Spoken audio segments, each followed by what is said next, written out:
We are live now, and I'm live now. First of all, a very good afternoon to everyone, and welcome you all in this live session.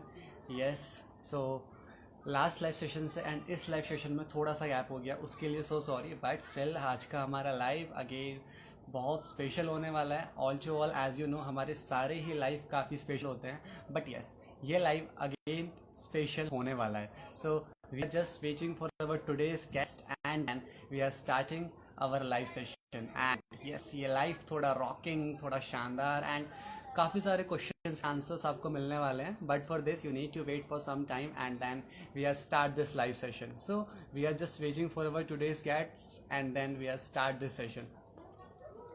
Let's wait for Udit sir and then हम लोग start करते हैं. Yes, but बीच बीच में अगर किसी का कोई भी एक क्वेश्चन होता है जो कि उन्हें उदित सर से पूछना है for regarding this live, so yes, वो अपना क्वेश्चन रख सकता है. एंड यस, वो क्वेश्चन भी मैं बीच में उनसे ज़रूर पूछूंगा. एंड आई होप सो कि आप सब लोग अपने घरों के अंदर सेफ होंगे एंड अपने घर के अंदर ही होंगे. So yes, I am just waiting for Udit sir.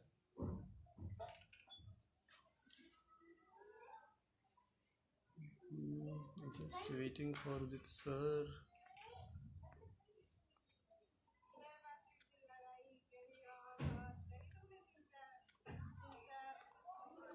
Let it be. I think so. Sir को आने के अंदर, सर को आने में भी मेरे ख्याल से 5 मिनट्स लगेंगे. Just waiting. Okay. So Udit sir is now with us, and I am going to send request to Udit sir, and then I am sending. So मैंने उदित सर को रिक्वेस्ट सेंड कर दी है. जस्ट अब उनके accept होने का wait करते हैं. And then we are started. And here it is. Udit sir is now with us. First of all, how are you sir? I am very good. I'm too good. I am too good. Sir, is I am audible to you? Yes, you are audible. I am audible, Abhishek ji? Yes sir, you are audible. You are also audible. First of all, a very thank you sir for this session. आपके इतने important time के लिए. Right. ठीक है अभिषेक जी, आज मौका मिला. Like generally Insta live में, लाइक आपको पता है कि हम लोग बहुत ज्यादा लाइक आते नहीं हैं. So this was the first time like I thought कि अगर हमारी इंस्टा फैमिली है तो क्यों ना जो हमारे एक्सपीरियंसेस हैं वो उनके साथ में भी शेयर किए जाएं. तो दिस प्रोसेस आई डिसाइडेड कि क्यों ना हम लोग लाइक इंस्टा फैमिली जो हमारी है उनके साथ में हमारे जो एक्सपीरियंस है वो शेयर करते हैं. और बताइए अभिषेक जी आप. Yes sir, I am good. So sir start करते हैं हमारे फर्स्ट को क्वेश्चन के साथ, क्योंकि बहुत सारे लोग क्वेश्चंस के आंसर के लिए इस टाइम बहुत एक्साइटेड हैं कि क्या आप उन्हें सोल्यूशन देने वाले हैं. So sir, as you know, जो हमारा फर्स्ट क्वेश्चन था सर, आजकल के यूथ के टाइम में जब हम लोग को, या आजकल का अगर कोई भी यंगस्टर सर जब एंटरप्रेन्योरशिप स्टार्ट करता है, so as you know, family का इतना सपोर्ट नहीं होता है एंड देन फैमिली उसे अलाउ भी नहीं करती कि यार आप मत करो. बट विदाउट फैमिली सपोर्ट, चाहे वो फाइनेंशियली हो चाहे वो मेंटली हो, इतना इजी नहीं होता. सो सर, स्टार्टिंग का वो फेज जब फैमिली सपोर्ट नहीं कर रही है, उस टाइम पे अगर आपको आगे बढ़ना है तो what's the solution without family support? Right. देखिए, आपने फैमिली की बात करी है और मैं आपके क्वेश्चन से बिल्कुल कोरिलेट कर सकता हूँ, क्योंकि जब लाइक अपने कॉलेज के सेकेंड ईयर में था और second year, third year and final year जब मैं डायरेक्ट सेलिंग बिजनेस को अपनी एजुकेशन के साथ में कर रहा था, तो फैमिली फ्रिक्शन मेरे पास भी था.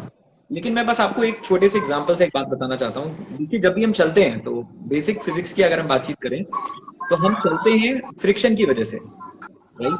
क्योंकि जब हम वॉक करते हैं तो फ्रिक्शन होता है. अगर फ्रिक्शन ना हो तो हम चल नहीं पाएंगे, हम स्लिप कर जाएंगे. इसीलिए मेरा मानना ये है कि लाइफ में सक्सेसफुल होने के लिए फ्रिक्शन का होना बहुत जरूरी है, राइट? और जब हमें हमारी फैमिली से फ्रिक्शन मिलता है तो एक्चुअली वो फैमिली का जो फ्रिक्शन है वो हमारे कमिटमेंट को टेस्ट करता है कि हमारा कमिटमेंट कितना स्ट्रांग है. और अगर हमारे उस काम को लेकर अगर हमारा कमिटमेंट स्ट्रांग नहीं होता तो जो हमारी फैमिली का फ्रिक्शन है वो हमें उस आइडिया से बाहर कर देता है. लेकिन हमारा कमिटमेंट उस आइडिया के लिए बहुत स्ट्रांग है या हमारा बिलीव उस पर्टिकुलर आइडिया के लिए बहुत स्ट्रांग है, तो वो जो फैमिली का जो फ्रिक्शन होता है वो बल्कि हमें उस सिस्टम में आगे काम करने में मदद करता है, क्योंकि वो हमें एनर्जी देता है. कई बार हमारी लाइफ के नेगेटिव चीजें भी हमें एक एनर्जी देती हैं कुछ कर दिखाने के लिए. और बाकी देखिए, मैं इतना ही मानता हूं, क्योंकि जब मैं इस बिजनेस में आया तो मुझे मेरे सीनियर्स ने 2 ही बातें सिखाई थी कि आपके पास 2 सवालों के जवाब होने चाहिए. पहला, आप अपनी लाइफ से क्या चाहते हैं, और दूसरा जो आप जिस भी पर्टिकुलर सिस्टम में काम कर रहे हैं, जो भी स्टार्टअप में आप काम कर रहे हैं, वो आपको उसको अचीव करने में कैसे मदद कर सकता है। अगर आपके पास इन चीजों की क्लैरिटी होती है तो आप हर चैलेंज को ओवरकम कर सकते हैं। और रही बात फैमिली फ्रिक्शन चैलेंजेस, मैं तो बस इतना ही जानता हूं कि देखिए, एक सिंपल सा स्टेटमेंट है जो मैं 19, 20, 21 साल की उम्र में समझ पाया था और जिसको मैं बहुत ही अच्छे से कोरिलेट कर सकता हूं आज। वो ये था कि you have to become uncomfortable, right, in order, so that you have to become uncomfortable in your life so that the people who are living with you can have a comfortable life.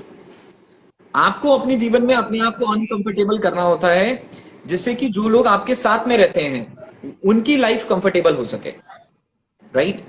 तो अगर आप eight the age of 19, 20, 21 ये family के जो friction का जो uncomfort है, कई बार हमें अजीब लगता है यार इन्हीं के लिए काम कर रहे हैं लेकिन फिर भी अपोजिशन क्यों आ रहा है, लेकिन अगर आप उसी अनकंफर्ट को फेस करने के लिए तैयार हो तो few years down the line आपकी वही फैमिली एक बहुत ही कंफर्टेबल लाइफ को जी रही होगी।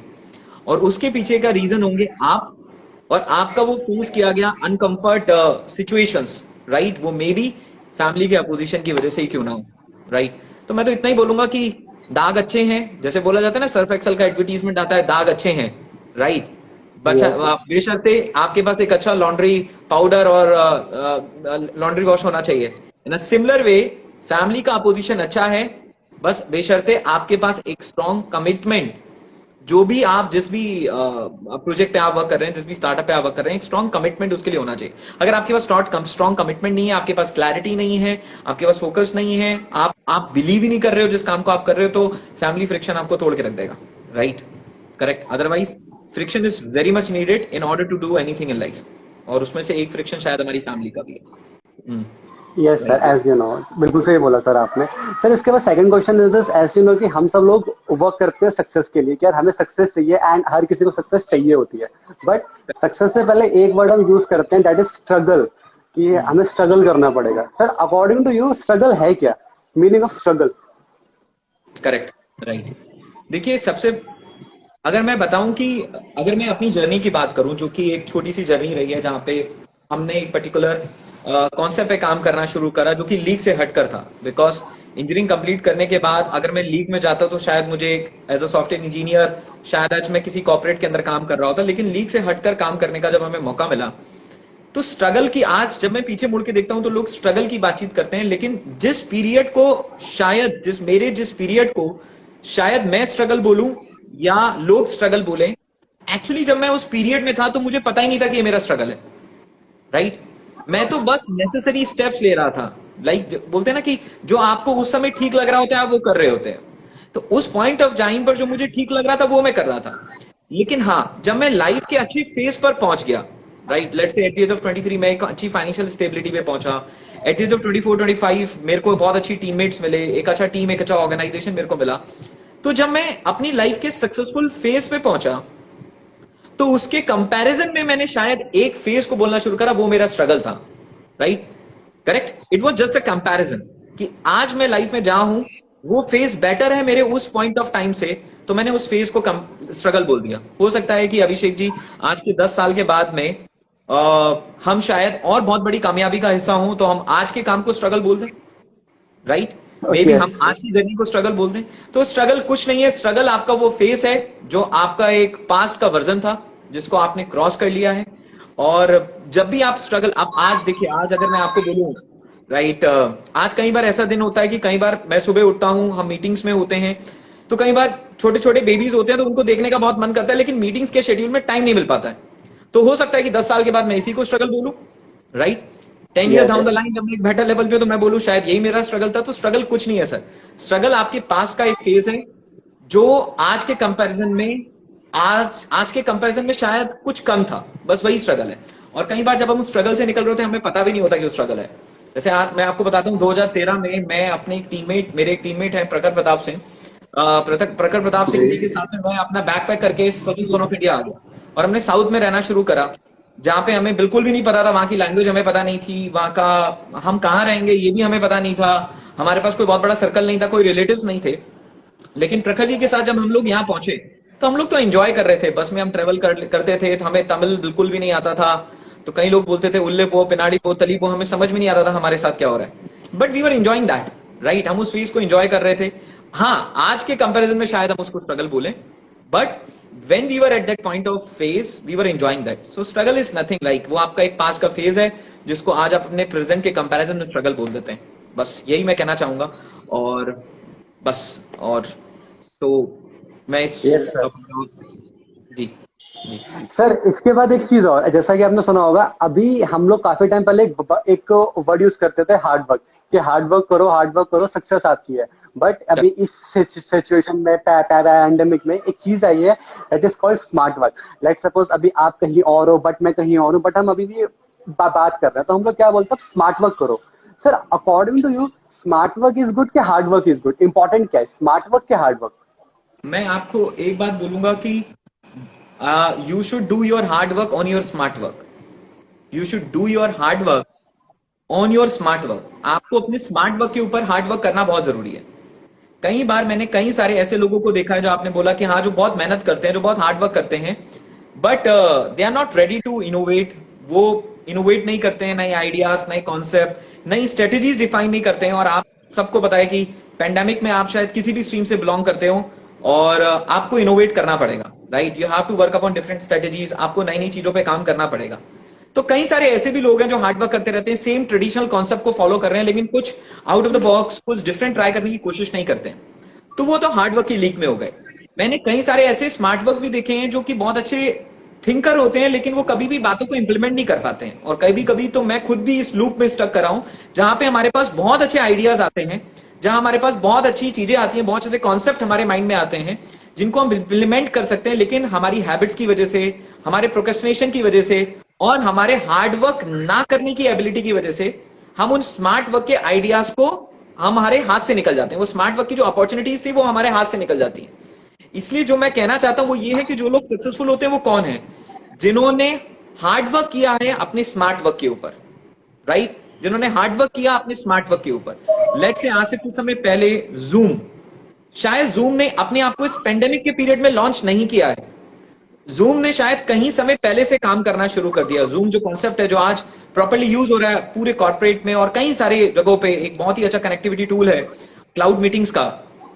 लेकिन जूम के पास एक बहुत अच्छा आइडिया था, जूम ने स्मार्ट वर्क किया, एक अच्छे कॉन्सेप्ट के ऊपर काम किया, लेकिन पेंडेमिक ने उसको एक एक्सपोनेंशियल राइज दिया। लेकिन उससे पहले क्या उसने अपने स्मार्ट वर्क के ऊपर बहुत सारा हार्ड वर्क नहीं करा?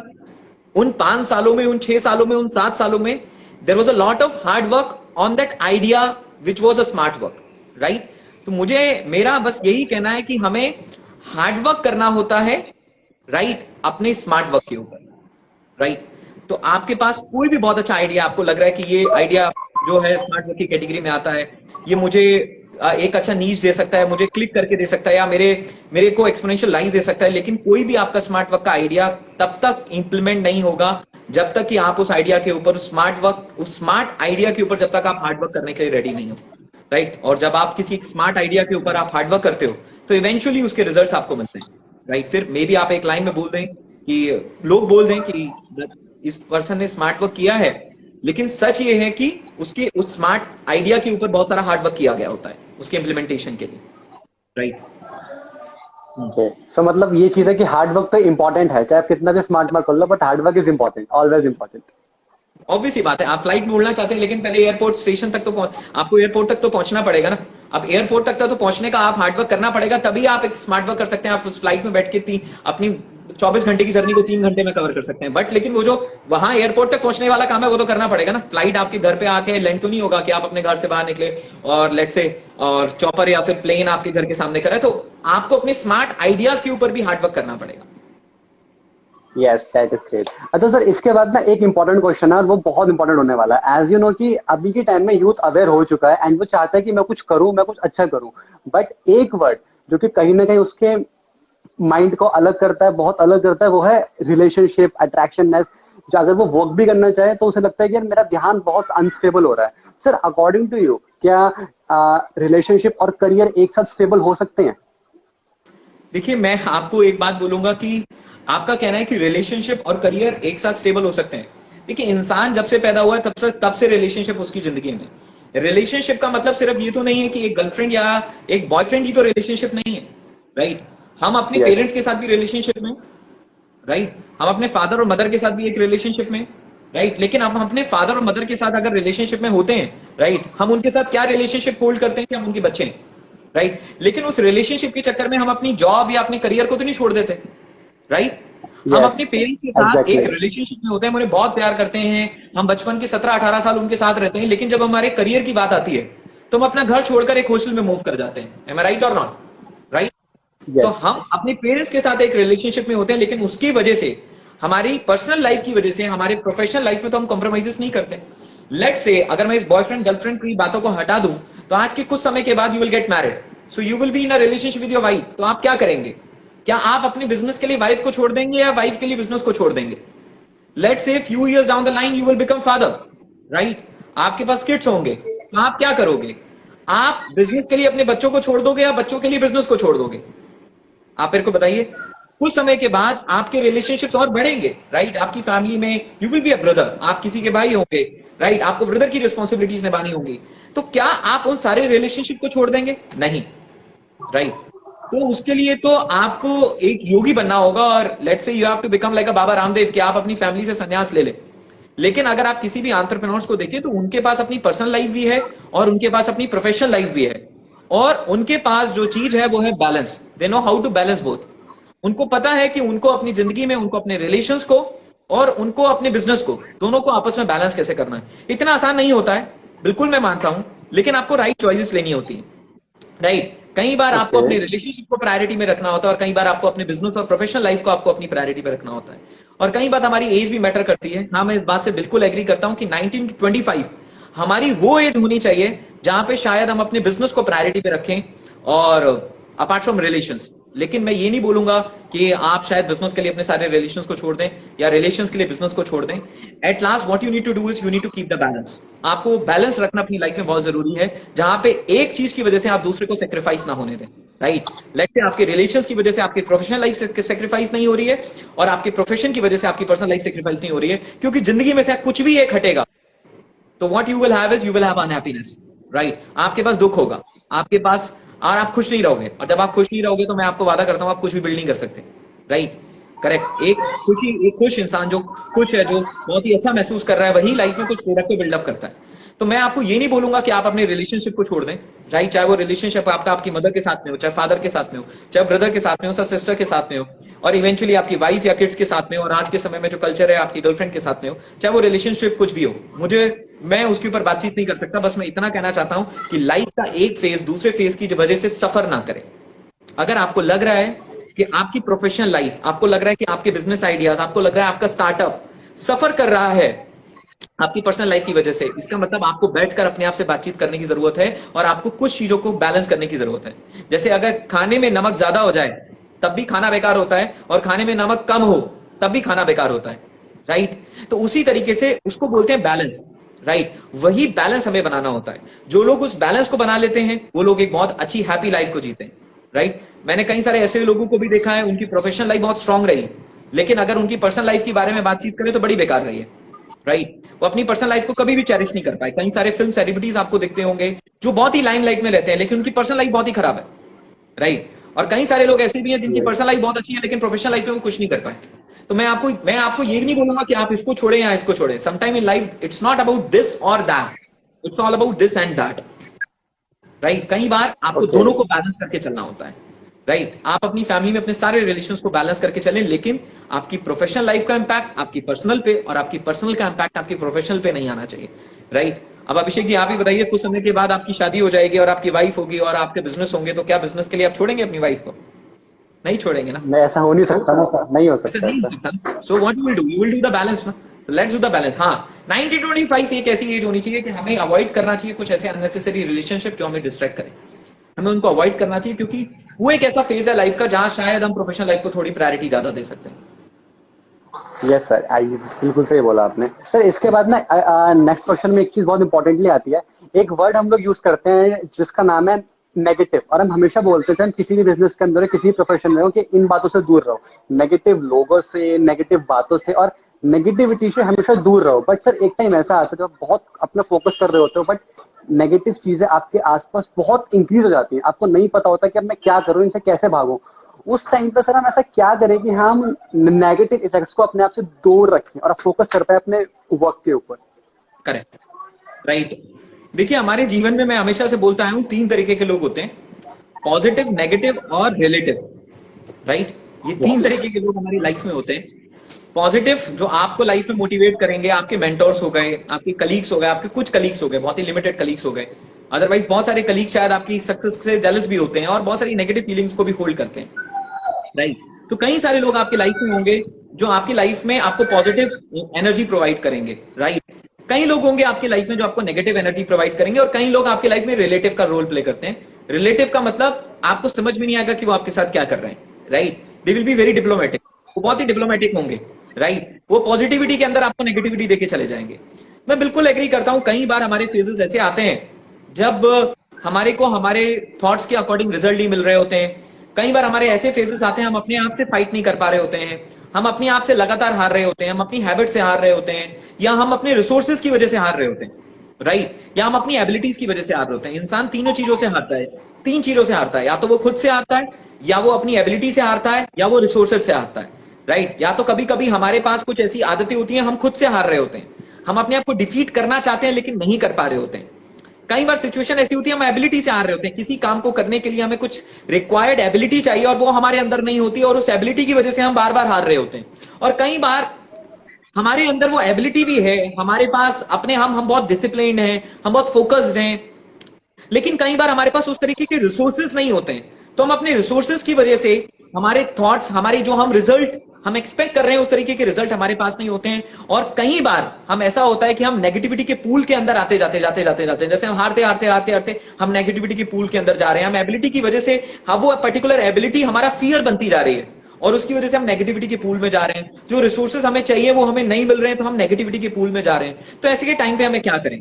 ऐसे टाइम में जो सबसे ज्यादा इंपॉर्टेंट है वो है कि पॉजिटिव लोगों का साथ होना। जब भी मैं अपने लाइफ के नेगेटिव फेजेस में था और मैं ऐसी सिचुएशन पे था कि जिन बिजनेस आइडियाज के ऊपर मैं वर्क कर रहा था, और वो business ideas direct selling business में मैं वर्क कर रहा था, और डायरेक्ट सेलिंग बिजनेस में मुझे उस तरीके के रिजल्ट्स मेरे को नहीं मिल रहे थे।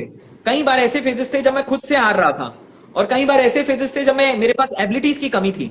तब कई बार मेरे ऐसे फेजेस थे, कई बार ऐसे फेजेस थे जहां पर जिस पॉइंट ऑफ टाइम पर मेरे पास रिसोर्सेज नहीं थे उस तरीके के बिजनेस को ग्रो करने के लिए। तो मैं क्यों बच पाया उन नेगेटिव सिचुएशन से? मैं उन नेगेटिव सिचुएशन से इसलिए बच पाया कि मेरे पास कुछ ऐसे मेंटोर्स थे जो मुझे वो पॉजिटिव एनर्जी दे रहे थे, जिसने मुझे होप दिया उस नेगेटिव सिचुएशन में सर्वाइव करने का। तो मैं आपको यही कहना चाहता हूं कि आपको सराउंड करके रखना होता है अपने आप को, अपनी लाइफ के कुछ पॉजिटिव लोगों से, अपने मेंटोर से। तो मैंने अपने आप को सराउंड करके रखा था मेरे कुछ मेंटोर से। तो कई बार मैं बहुत नेगेटिव होता था, और कई बार बहुत ही नेगेटिव सिचुएशन मेरे पास में भी आती थी, लेकिन उस पॉइंट ऑफ टाइम पे जब मैं मिस्टर भूपेंद्र कुमार पाल सर से बातचीत करता था, तो वो मेरी सारी नेगेटिविटी दूर चली जाती थी, और मुझे वापस एक होप मिलती थी कि मैं आगे बढ़ सकता हूं।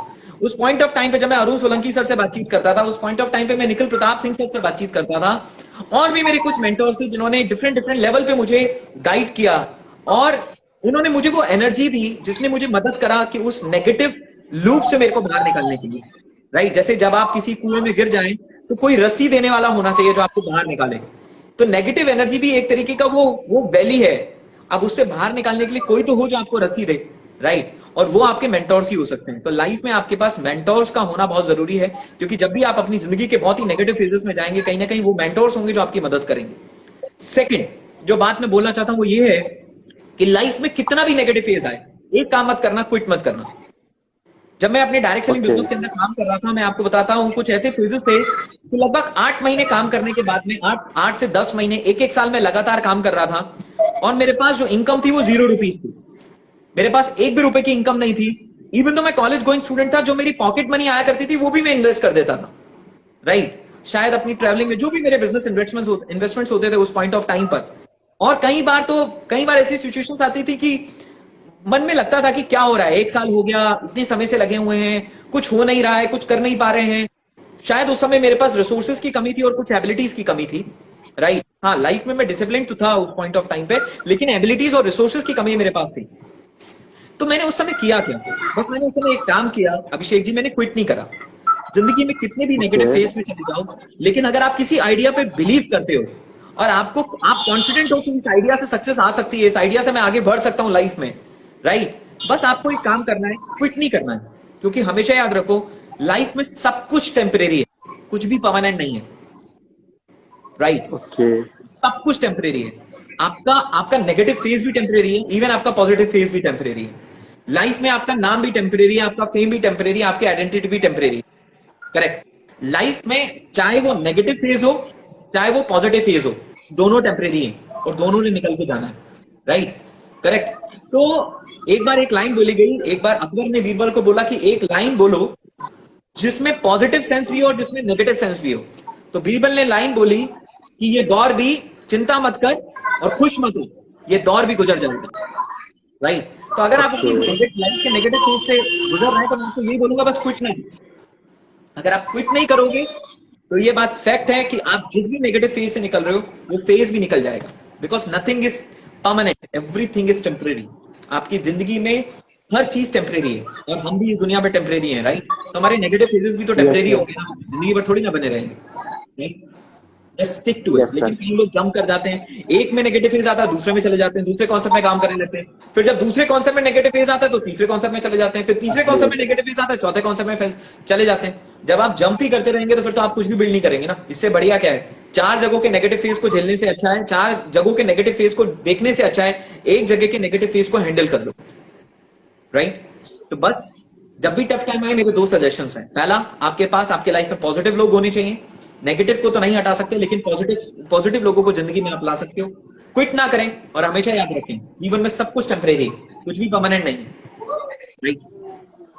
Yes sir. सर इसके बाद एक चीज, अगला question. Sir as you know कि कुछ चीजें नेचुरल होती हैं, वो हमारे हाथ में कभी नहीं होती है। लाइक सपोज कोई इंसान है, जैसे उसके फेस के ऊपर कुछ मार्क है या किसी का एक हाथ नहीं है। इवन मेरा एग्जांपल, अगर मेरे को स्टैमरिंग का इशू है सर, कुछ चीजें नेचुरल है वो हमारे हाथ में नहीं है। तो सर इन सिचुएशंस के बाद हमारा जो कॉन्फिडेंस है ना, वो एक टाइम पे आके बहुत लो होता है।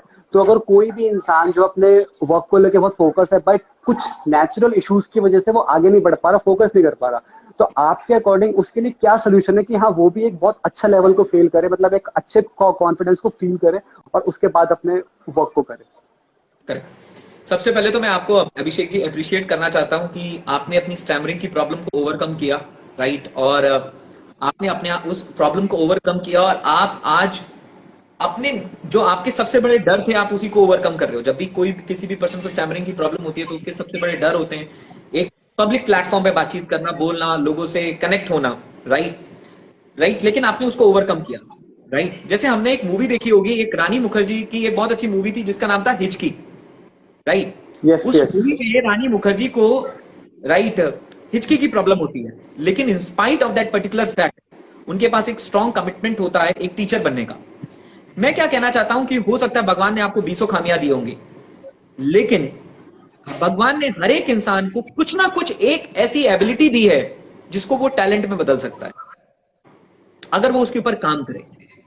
भगवान ने हो सकता है 20 चीजें आपको दी। जब मैं भी डायरेक्ट सेलिंग बिजनेस में आया तो एक्चुअली क्या था कि जो मेरे आसपास के लोग थे, तो डायरेक्ट सेलिंग बिजनेस में अच्छे लोगों का सिलेक्शन उनकी पर्सनैलिटी के बेसिस पे होता था कि अच्छा ये स्मार्ट दिख रहा है, इसकी हाइट 6 फीट 3 इंच है, ये पढ़ने में बहुत अच्छा है, ये डायरेक्ट सेलिंग बिजनेस में बहुत अच्छा करेगा, इसके ऊपर फोकस करो। अरे ये तो दिखने में ओके है, इसका ड्रेसिंग सेंस ओके नहीं है, राइट, ये अच्छी पर्सनैलिटी होल्ड नहीं करता, इसको साइड कर दो। तो मेरे पास भी ऐसे फेजेस आते थे और मेरे दिमाग में भी लगा कि नहीं यार, अगर डायरेक्ट सेलिंग बिजनेस में आगे बढ़ना है तो बहुत अच्छी पर्सनालिटी, बहुत अच्छा ड्रेसिंग सेंस और ये सारी चीजें होनी, ये सारी चीजों की जरूरत होगी। क्योंकि मैंने देखा मेरे आसपास के कुछ लोगों का सिलेक्शन प्रोसीजर यही था कि अच्छे लोगों का मतलब है कि वो अच्छे दिखें, अच्छे लोगों का मतलब है कि वो अच्छा ड्रेसिंग सेंस उनके पास में हो, लेकिन नहीं है।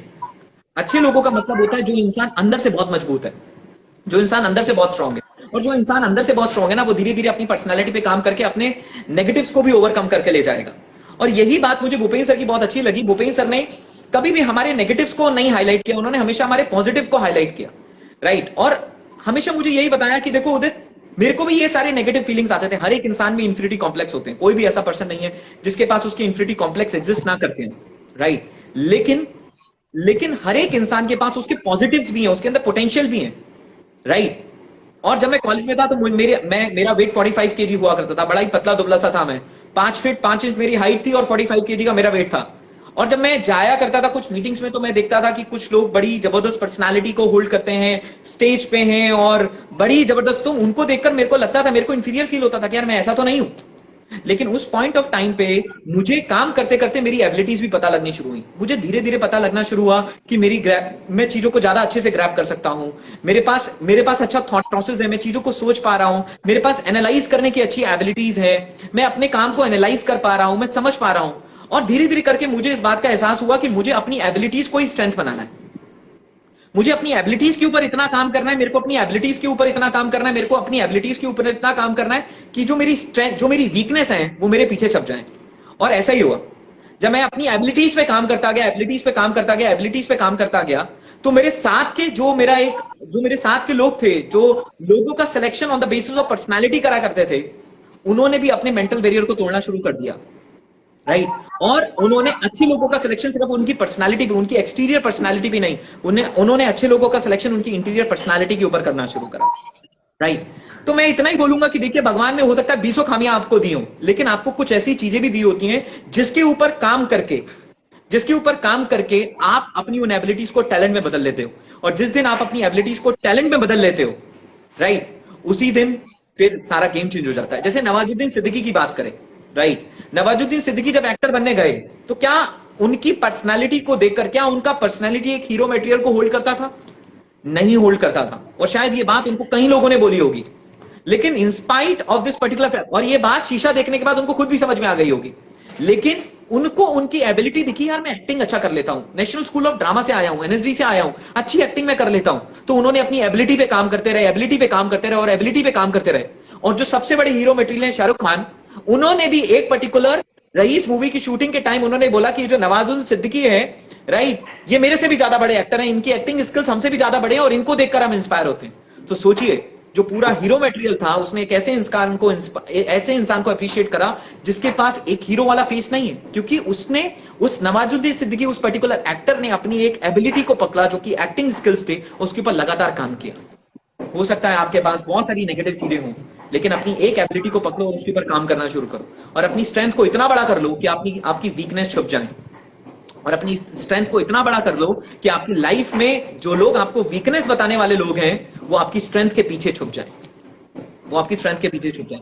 सो what I want to say is, you may have an number of weakness, but God has given you some strength also, work upon it.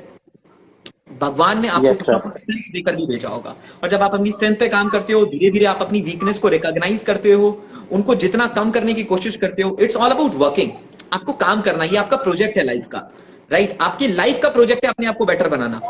तो जब आपकी लाइफ का प्रोजेक्ट है अपने आप को बेटर बनाना, तो आप अपनी स्ट्रेंथ के ऊपर काम करते हो, अपनी वीकनेस को आप मिनिमाइज करने की कोशिश करते हो। इन द प्रोसेस एक समय ऐसा आता है जब आपकी स्ट्रेंथ बहुत आगे निकल चुकी होती है और आपकी वीकनेस बहुत पीछे निकल चुकी होती है, राइट, और उस समय लोग आपसे इंस्पिरेशन लेना शुरू कर देते हैं।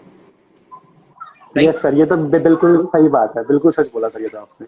सर इसके बाद एक चीज और, एज यू नो कि हम अपनी होल लाइफ बस एक चीज के लिए काम करते हैं और वो होती है सक्सेस, कि हमारे पास एक मतलब अपनी कार आ जाए, अपना हाउस आ जाए।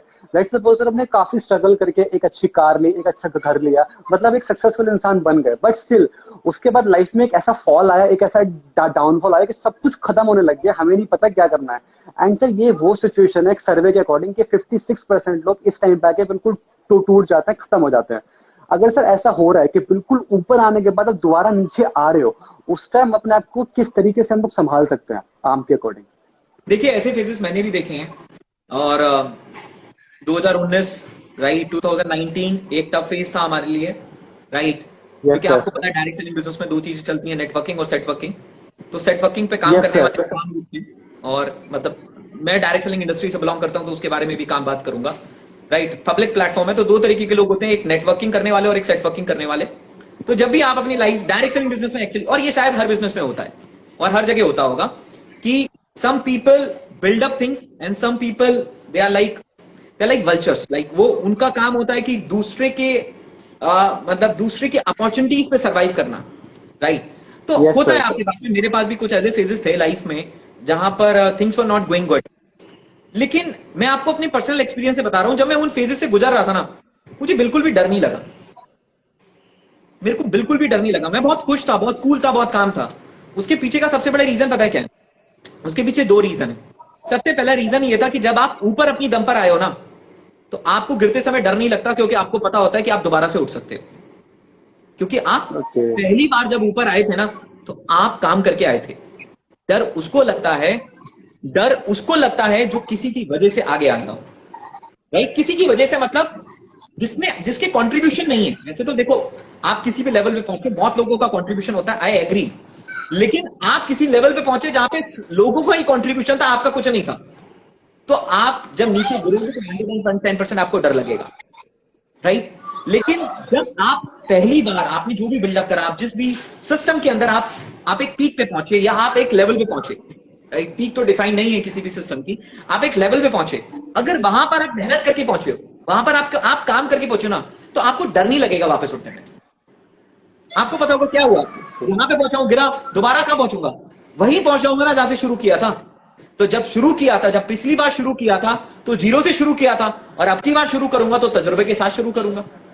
तो अब की बार की जो मेरी शुरुआत है, वो तो पिछली बार से कई गुना ज्यादा बेटर है ना। तो मैं आपको बता रहा हूं, जब मेरी लाइफ में ऐसे फेजेस आए तो मैं डरा नहीं, बस मैंने एक काम किया, मैंने मेहनत करना शुरू कर दिया। उस पॉइंट ऑफ टाइम पर जो मैं कर सकता था, वो मैंने करना शुरू कर दिया। और हुआ क्या, वो फेजेस भी निकल गए, वो फेजेस भी पार हो गए। तो सबसे पहली बात, अगर आप किसी पीक पे पहुंचे हैं, और ऑब्वियसली बात है, देखो जिंदगी में आप गिरोगे जरूर, राइट? क्योंकि जिंदगी है सर, उतार चढ़ाव तो इसमें रहेंगे, राइट? जब एक प्लेन हवा में उड़ता है, वो भी कभी उड़ता है, कभी टर्बुलेंस आता है तो फिर नीचे जाता है, फिर अपनी पोजीशन को रीगेन करता है, राइट? तो जब एक प्लेन को भी टर्बुलेंस के जोन में नीचे गिरता है, वो थोड़ा सा ग्रेविटी में नीचे जाता है, थोड़ा सा अपने हाइट को लूज आउट करता है, तो हम भी अपनी लाइफ में नीचे जाएंगे। लेकिन अगर आप पिछली बार अपनी दम पर ऊपर आए ना, तो आपको नीचे जाते समय डर नहीं होगा, क्योंकि आपको पता होगा कि सिचुएशन है, जैसे ही सिचुएशन पार होंगी मैं फिर वापस से ऊपर आ जाऊंगा, राइट? जैसे ही सिचुएशन पास होगी मैं फिर वापस से ऊपर आ जाऊंगा। तो अगर आप पिछली बार अपनी दम पर ऊपर आए हो, वो सेट वर्किंग करके, और मतलब आप शॉर्टकट्स लेके अगर आप पिछली बार ऊपर आए थे ना, तो बेटा रात में नींद नहीं आएगी आपको, राइट? फिर आपको ये लगेगा अगर मैं गिरा तो मैं कहां जाऊंगा। लेकिन अगर आप मेहनत करके ऊपर आए हैं, जैसे जब मैं और मेरे टीममेट प्रखर जी, जब हमने सदन, प्रखर जी हैं, अनुज जी हैं, बहुत सारे मेरे टीममेट्स हैं, राइट? और जब हम लोगों ने काम करना शुरू करा, जब हम अपना बैग लेके आए सदन जोन ऑफ इंडिया में काम करने के लिए, तो हमने ऐसी भी मीटिंग्स करी है अभिषेक जी की, हम मीटिंग कर रहे हैं और मतलब हम उस मीटिंग को होल्ड ही नहीं कर पा रहे, राइट? क्योंकि लैंग्वेज के बैरियर्स हैं और हमें कुछ पता नहीं है। तो जब आप ऐसे फेजेस से उठकर आए होते हो, तो फिर आपको क्या डर है? आपको पता है यहां से बिजनेस को बिल्डअप करा है, दोबारा कर लेंगे ना, राइट? तो अगर पिछली बार अपनी दम पर बनाया है तो गिरने से डर नहीं लगेगा। लेकिन अगर पिछली बार शॉर्टकट से बनाया है, या आपको सेट वर्किंग से चीजें मिली हुई है, शॉर्टकट से चीजें मिली हुई हैं, तो मैं आपको वादा करता हूं आपको बहुत डर लगने वाला है, आपको रात में नींद नहीं आएगी, राइट? सबसे पहली बात। और दूसरी बात, मेरी लाइफ में मेरे ऑब्जेक्टिव थे। दूसरी बात, अगर मैं फाइनेंशियली बोलूं, अगर आप फाइनेंशियली लॉस करते हैं, आप फाइनेंशियली नीचे गिरते हैं, देखिए जब आप एक जीरो लेवल को देखकर आए हैं ना, तो आपको कोई डर नहीं लगता। जब मैं डायरेक्ट सेलिंग बिजनेस में आया, तो मेरी फैमिली की फाइनेंशियल कंडीशन बहुत ही बेकार थी। तब जिंदगी में अगर गिर भी जाऊंगा तो उससे नीचे नहीं जाऊंगा, राइट? क्या होगा? पैसे नहीं होंगे, दोबारा से जमीन पे सो लेंगे। पैसे नहीं होंगे तो दोबारा से खाना, वो पिज्जा की जगह वापस घर का रोटी सब्जी खा लेंगे। यही तो होगा, खर्चे कम हो जाएंगे। और मुझे, आपने जैसे बोला ना गाड़ी और ये सारी, मुझे इनका शौक भी नहीं रहा। मैं कई सारे लोगों को देखता हूं, वो डायरेक्ट सेलिंग बिजनेस में, स्पेशली इस टॉपिक में मैं बातचीत कर रहा हूं, डायरेक्ट सेलिंग बिजनेस में वो शोबिज का काम करते हैं, राइट? एक गाड़ी लाएंगे, फिर दूसरी गाड़ी लाएंगे, फिर तीसरी गाड़ी लाएंगे, फिर चौथी गाड़ी लाएंगे। पता चला मकान किराए का और गाड़ी में रहे, राइट? करेक्ट? तो मैं कभी भी शो बिजनेस के फेवर में था नहीं। मैं तो यही था कि ठीक है, आपको लाइफ में सारी चीजें स्टेबिलिटी के साथ करनी चाहिए। मैंने अपनी लाइफ की पहली कार तब करी थी जब मैं फाइनेंशियली बहुत ही स्टेबल था। बिकॉज उस पॉइंट ऑफ टाइम पर आई थिंक सो मैं 2.5 लाख रुपीज पर मंथ का शायद अर्न कर रहा था। तो तब जाकर मैंने अपने आप को पहली गाड़ी गिफ्ट करी, और वो मैं आज तक चला रहा हूं, राइट? तो मेरे को पास कभी गाड़ियों का शौक और इन सारी चीजों का बहुत ज्यादा क्रेज मेरे पास में नहीं था। तो मेरे को लाइफ में ऐसे ही लगता था कि आज भी यही लगता है, ज्यादा क्या होगा, जीरो पे चले जाएंगे, पैसे के मामले में जीरो पे हो जाएंगे, तो क्या है? जिस दिन शुरू किया था उस दिन कौन सी बहुत बड़ी वर्थ थी हमारे पास में। दोबारा से शुरू करेंगे, दोबारा से करेंगे, दोबारा से आगे बढ़ेंगे। और हाँ, इतना तो मम्मी पापा ने पढ़ा लिखा दिया है और इतनी लाइफ ने जीवन में सिखा दिया है कि जो परिवार के सदस्य हमारे साथ कनेक्टेड हैं, उनको एक अच्छा जीवन जरूर दे देंगे। तो मुझे गिरने से डर नहीं लगा था। क्योंकि मुझे पता था कि पिछली बार भी जीरो से आए हैं, और जो इंसान जीरो से आया होता है ना, उसको जीरो पे पहुंचने में डर नहीं लगता है, और बेशर्ते वो जीरो से अपनी दम पर आया हो। और दो लाइन में हमेशा अपने आप को बोला करता था, राइट, दो लाइन जो मेरी सबसे, जो लाइन मैं अपने आप को कई बार बोलता था, जो पहली लाइन थी, ज्यादा से ज्यादा क्या होगा। ये लाइन पता नहीं क्यों मुझे बहुत मोटिवेट करती थी, ज्यादा से ज्यादा क्या होगा, और जो होगा देखा जाएगा। ओके, राइट, ज्यादा से ज्यादा क्या होगा और जो होगा देखा जाएगा। राइट, और जो इंसान किसी से ना डरे, राइट, वही सबसे ज्यादा खतरनाक इंसान होता है। राइट, जो इंसान अपने डाउनफॉल से भी ना डरे, तो उससे ज्यादा और डेंजरस इंसान कौन हो सकता है। राइट, करेक्ट, यस यही मैं बोलना चाहता हूं। एट लास्ट जो होगा, ज्यादा से ज्यादा क्या होगा और जो होगा वो देखा जाएगा। यस सर, ये रिस्पेक्ट आपने बिल्कुल सही बोला सर। इसके बाद जो अगला क्वेश्चन है थोड़ा इससे रिलेटेड ही है। हम एक वर्ड यूज करते हैं जिसका हम बोलते हैं कंफर्ट जोन। जब स्टार्टिंग में होते हैं, हम किसी से स्टार्ट कर रहे होते हैं, तो हम बोलते हैं कि इस चीज से दूर रहो, कंफर्ट जोन से दूर रहो, दूर रहो, and you will be get success. और वो होता भी है। बट सर इसके बाद सेम चीज, हमने अपनी फेवरेट कार अचीव कर ली जो हमें चाहिए होती है, हमें बहुत अच्छे घर के अंदर आके बैठ गए, ऑफिस से लेके हर चीज। बट सर उस टाइम जो कंफर्ट आ रहा होता है कि हम एक बार कार में आ गए, फिर जो कंफर्ट आ रहा है, फिर जो आलस आ रहा है, घर के अंदर आने के बाद जो आलस आ रहा है, वो सबसे खतरनाक होता है। उससे कैसे अवॉइड करें? क्योंकि वो जो कंफर्ट आ रहा है हमारे माइंड में होता है कि हम स्ट्रगल करके यहाँ तक आए हैं, हम बहुत कुछ दे के यहाँ तक आए हैं। उस कंफर्ट को कैसे अपने आप से दूर रखें? देखिए, आपका पॉइंट बिल्कुल ठीक है। राइट, इंसान जीवन में दो जगह हारता है, एक कामयाब होने से पहले और एक कामयाब होने के बाद। राइट, करेक्ट, और दोनों बार उसके हारने का कारण वो खुद ही होता है। कामयाब होने से पहले भी वो खुद की वजह से हारता है, और कामयाब होने के बाद भी वो खुद की वजह से हारता है।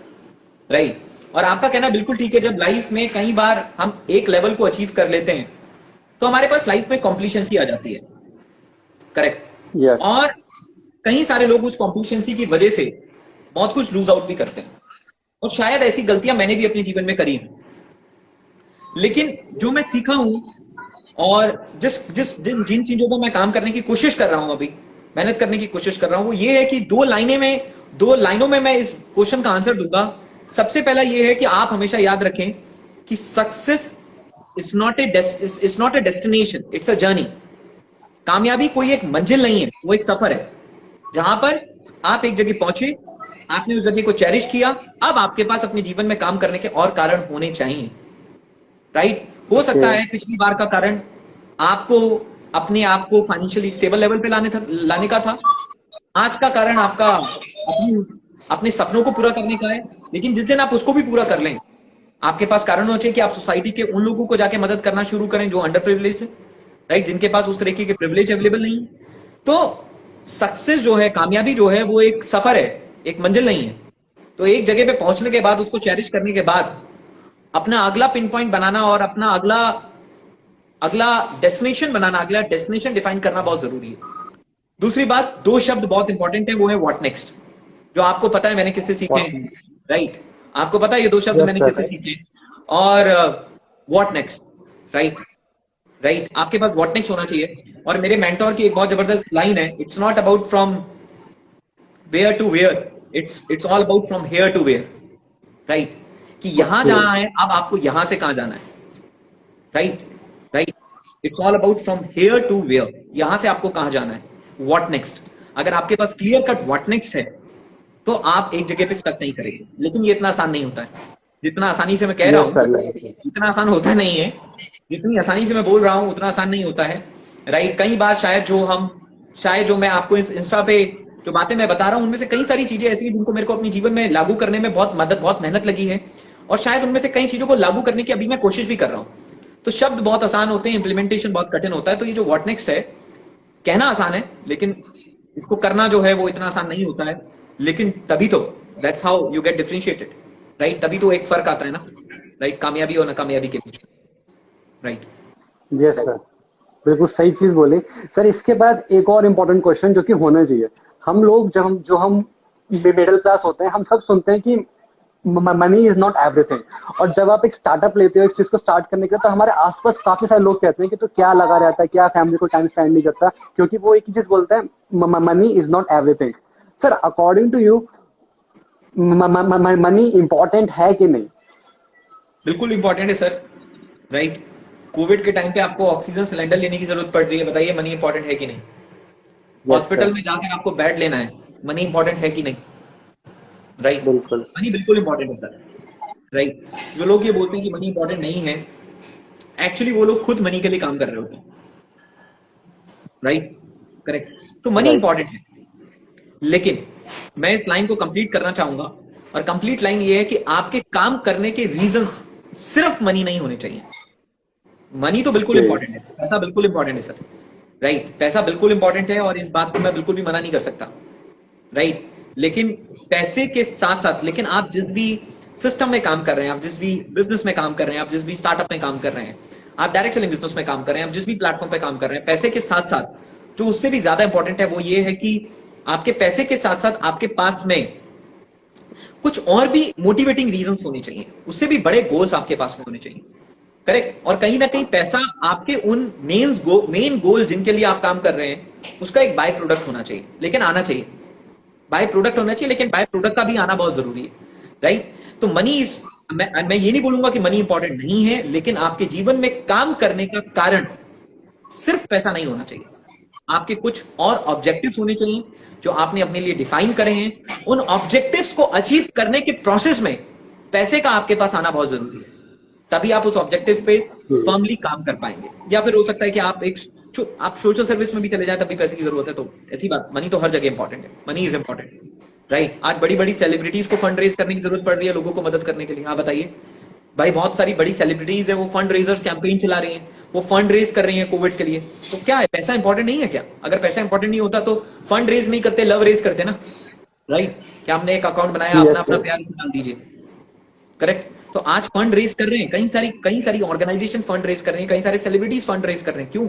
मनी इज इंपॉर्टेंट, क्योंकि उसी की दम पे तो लोगों की भी मदद की जा सकेगी। मनी इंपॉर्टेंट है, लेकिन हाँ, आपके काम करने का मेन ऑब्जेक्टिव सिर्फ पैसा नहीं होना चाहिए। ये मेरी फिलॉसफी है, ये मेरी आइडियोलॉजी है कि सिर्फ आपके काम करने का ऑब्जेक्टिव पैसा नहीं होना चाहिए, आपके पास उससे बड़े, उससे बेहतर गोल्स भी आपके पास में होने चाहिए। But everything should be interconnected with each other in a proper way. सारी चीजों का एक अमलगम होना बहुत जरूरी है, राइट।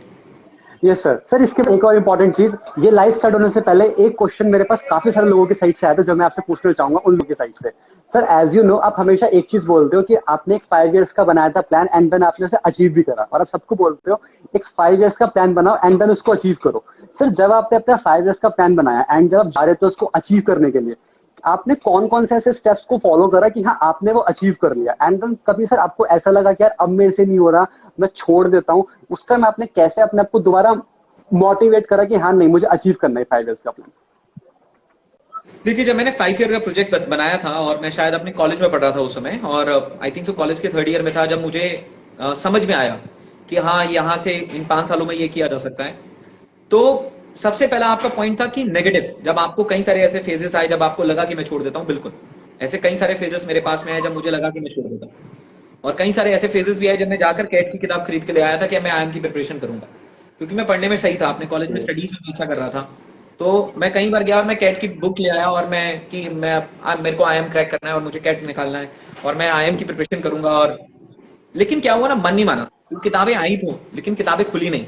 फिर वापस से, मतलब वो क्विट करने का जो, मतलब एक डिसीजन था ना, वो एक मोमेंट का था, एक मोमेंट भर का था। लेकिन उसके बाद फिर न जाने क्या हुआ, फिर मन वापस यहीं लगा। कई बार ऐसे फेजेस आए जब क्विट करने का मन करा उस पॉइंट ऑफ टाइम पर, लेकिन फिर पता नहीं, जैसे अपने आप को ही अपने से समझाना होता है ना, तो किसी तरीके से खुद ने खुद को समझा लिया।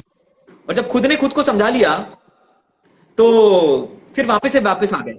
और कहीं ना कहीं उस समय मेरे मेंटोर्स का भी बहुत बड़ा रोल था, जो मैंने आपको बताया कि आप कुएं में गिर रहे हैं तो रस्सी देने वाला कोई होना बहुत जरूरी है।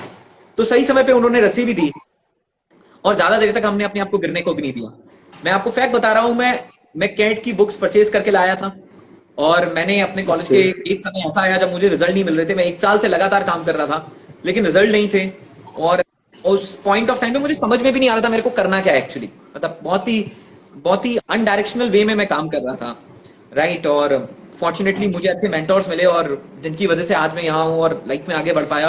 और होपफुली जो रोल उन्होंने मेरी जिंदगी में प्ले करा, मैं कर पाऊं बाकी लोगों की लाइफ में भी वो काम, राइट। और उस पॉइंट ऑफ टाइम पे आज भी वो कैट की बुक मेरे पास में है, लेकिन वो खुली नहीं, कभी वो खुली नहीं। ओके। तो शायद अगर मैं कैट क्वालिफाई भी कर लेता, और कैट क्वालिफाई करने के बाद में शायद मैं फाइनेंशियली जितना जो कर रहा था, प्रोफेशनली तो मुझे पता नहीं क्योंकि वो अनएक्सप्लोर, बिल्कुल अनएक्सप्लोर्ड है मेरे लिए, मैं कभी गया नहीं उस डायरेक्शन में। लेकिन फाइनेंशियली शायद जो मैं कर रहा था उससे तो कई गुना बेटर कर रहा हूँ, राइट, उससे 3 गुना 4 गुना बेटर कर रहा हूँ, राइट। तो कहीं ना कहीं शायद वो डिसीजन सही था, और वो कैट की किताबें आई लेकिन खुली नहीं। फिर वापस फोकस मेरा उसी बिजनेस पे चला गया जिसमें मन लगता था, राइट, जिसमें मैंने काम किया था, और फिर वापस उसी पे काम करना शुरू कर दिया, राइट। और दूसरा, जब 5 ईयर प्लान मैंने बनाया तो मैंने किन बातों का ध्यान रखा? देखिए, एक सीधी सी बात है, मुझे आप 5 साल की सोच लें, लेकिन किसी भी बड़े काम को करना है तो छोटे छोटे काम को ठीक तरीके से करना है। तो जब मैं काम कर रहा था तो ऑटोमेटिकली मुझे अपने आप से समझ में आ जाता था कि अब मेरे छोटे छोटे काम ये हैं।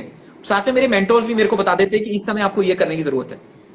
तो रादर देन 5 साल में मैंने क्या करा, उससे ज्यादा अगर मैं उसको बोलूं तो मैंने छोटे छोटे जो मेरे काम थे मैंने उनको ठीक करा। शायद किसी समय मुझे अपने अंदर ट्रेनिंग एबिलिटी डेवलप करनी थी, वो किया। मुझे अपने ट्रेनिंग कंटेंट बनाने थे, मैंने वो बनाए। मुझे अपनी किसी हैबिट को ओवरकम करना था, मैंने वो करा। मुझे अपने बिजनेस में डाइवर्सिफिकेशन पे वर्क करना था, तो मैंने वो किया। मुझे अपने बिजनेस एक्सपेंशन पे काम करना था, तो मैंने वो स्टेप्स लिए। तो जिस फेज में, लेट्स से मैं अपनी सेकंड ईयर में था, और सेकंड ईयर में जो मुझे जरूरी काम दिख रहे थे कि मुझे ये करना चाहिए, ये करना चाहिए, ये करना चाहिए, या मेरे मेंटोर जो मुझे बता रहे थे कि मुझे ये करना चाहिए, ये करना चाहिए, मैंने उन्हीं को इंप्लीमेंट किया, राइट। और जब छोटे छोटे कामों को आप सही करते जाते हैं तो बड़े बड़े काम अपने आप सही हो जाते हैं। देखिए, 5 साल एक एक साल से बनते हैं, राइट अभिषेक जी, और एक साल राइट, एक एक महीने से बनता है, और एक महीना एग्जैक्टली, एक एक हफ्ते से बनता है, और एक हफ्ता एक एक दिन से बनता है, एकदम, राइट।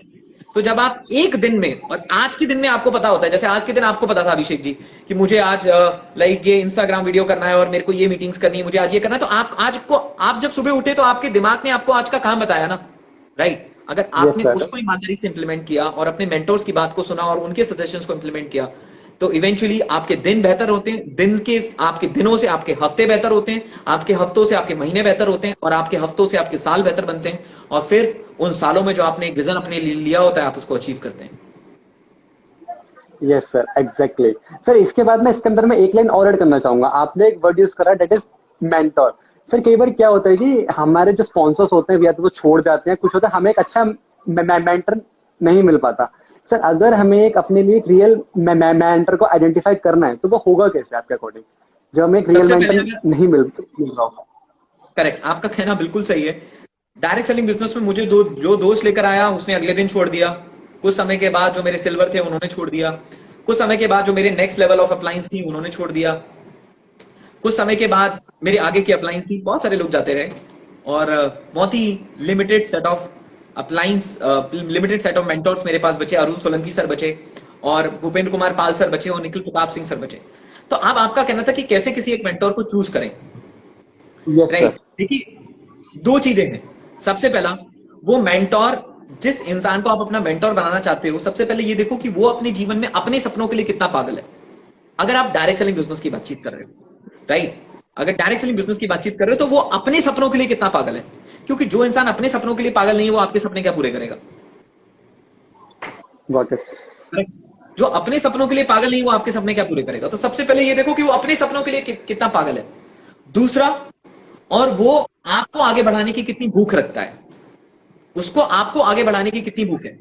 अगर आपको इन दोनों सवालों में हाँ मिलता है तो मुझे लगता है कि आपको उनको मेंटोर चूज करना चाहिए। बाकी एबिलिटीज वगैरह तो आपको दिखी जाती है, आपकी फ्रिक्वेंसी, आपकी एबिलिटीज तो आपको दिखी जाती है, तो आप मेजर कर ही लेते हैं। लेकिन 2 चीजें बहुत इंपॉर्टेंट है, राइट। अच्छी अच्छी ट्रेनिंग करने वाला इंसान क्या आपका मेंटोर बने, जरूरी नहीं है।